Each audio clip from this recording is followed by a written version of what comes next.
Ito po ang ating napakagandang Airbaggy Coco Break Jogger Stroller. So, already washed and ready to use. Wala po itong faded, wala siyang discoloration. This is good for newborn up to big kids na po. Recommended po namin yan. Up to 25 to 35 kilogram. Okay?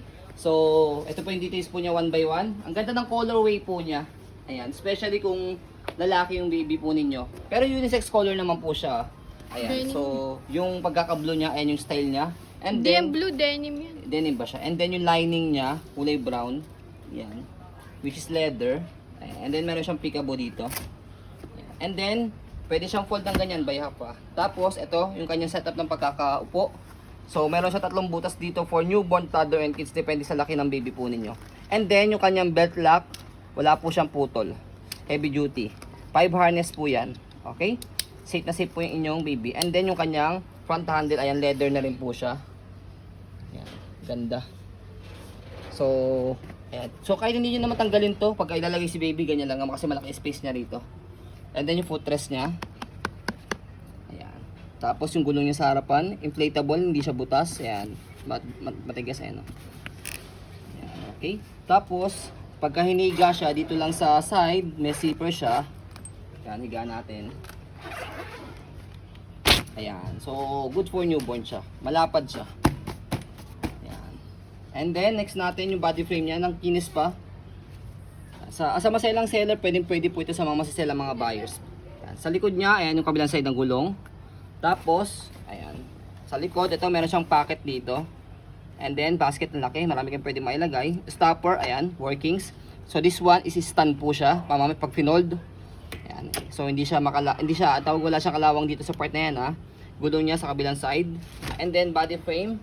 And then ang maganda pa po sa kanya, ayan, yung kanyang lagayan ng cup holder, leather na. Ayan, ang ganda. Gandang-ganda ako sa colorway niya. Sarap ipanggala. Basket niya, ayan, pwede rito maglagay sa zipper sa side. Di-zipper siya. Ganda rin, no? May mga lining din. Ngayon lang yata kami nagkaroon ng ganitong leather na Airbaggy Coco Break. So, ayan. Tapos, kaya tinawag siyang Coco Break, ayan, meron siyang break dito sa handle. Ito. Tapos, yung handle niya, ayan, meron na siya itong parang gas-gas ng konti. Ayan. Ito lang sa part na to. Sa ibabaw wala. Sa iba wala naman. Ano Ayan, bag? okay? So, bigyan na lang namin kayo as freebies ng 2 pieces bag hook. Ayan. Para ma-cover yun. Yes, para ma-cover siya or paglagay niyo ng mga bags. Ayan. So, ayan, bago natin siya i-fold, i-stroll muna natin to make it sure na wala siyang problem regardless sa kanyang mechanism. Ayan. So, sa pag-fold sa kanya, fold down yung kanyang canopy. Tapos, stopper. Tapos, stand. Ayan. Tapos, press tong dalawang tong side.